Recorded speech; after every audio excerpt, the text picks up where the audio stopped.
ဝမ်းချုပ်တက်ဘေဘီလေးအတွက်မုံရင်းစီလေးသုံးပြီးတော့လေ့ကျင့်ခန်းလေးလုပ်ပြပါမယ်။ဒါလေးကအလဲပုံကနေပြီးတော့စဝိုင်းပုံသဏ္ဍာန်လှည့်ပြီးတော့ဘိုက်ကိုလေ့ကျင့်ခန်းလေးလုပ်တာပါ။ဒါကို10ချိန်ကနေ15ချိန်ထိ2ခါ3ခါလုပ်ပေးလို့ရပါတယ်။စဝိုင်းပုံသဏ္ဍာန်နိုင်လက်တံအတိုင်းလှည့်ပေးတာပါ။နောက်တစ်မျိုးက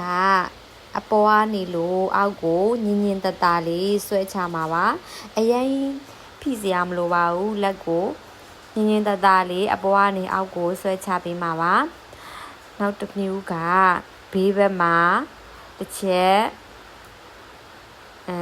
ဒီလိုလေးသွားမယ်ပြီးတော့နောက်တစ်ချို့ white ပြီးတော့သွားမယ်ဒါမျိုးလေးလုပ်ပေးမယ်ဘေးကနေလို့ဘယ်ဘက်ကနေညာဘက်ကို white သွားမယ်ဘေးဘက်ကိုဒေါင်းလိုက်လေးဆွဲချပြီးတော့ညာဘက်ကနေ white ပြီးတော့ဖိပြီးတော့ဆွဲချပေးမယ်ဒါမျိုးလေးလည်းအကျိန်15ချိန်ကနေအကျိန်20နှစ်ကြိမ်3ကြိမ်ထိလုပ်ပေးလို့ရပါတယ်ဒါလေးကလည်းဝမ်းချုပ်တန်းကိုတက်တာစေပါတယ်နောက်တစ်မျိုးအနေနဲ့ဘေဘီလေးရဲ့1 bite အပေါ်ကနေလို့အောက်ဘေးကိုဖြည်းဖြည်းချင်းနှိပ်ပြီးတော့ဘေးကိုဆွဲချသွားမှာပါ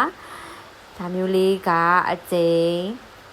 15ချိန်ကနေအကျိန်20ထိလုပ်ပြီးလို့ရတယ်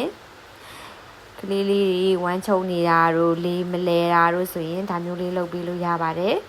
နောက်တစ်ခုကကလေးရဲ့ဘေဘီလေးရဲ့ခြေထောက်ကိုဖြည်းဖြည်းချင်းအပေါ်ကိုမြောက်တင်ပါမယ်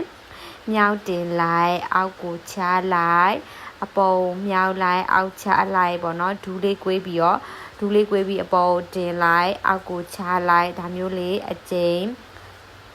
15ချိန်ကနေအကျိန်20နှစ်မျိုး2ချိန်3ချိန်ထိလုပ်ပေးလို့ရပါတယ်ဒါလေးကလည်းလေးလဲပြီးတော့ဝမ်းချုပ်တာတတစေးပါတယ်နောက်ဆုံးတစ်မျိုးကခြေထောက်ကို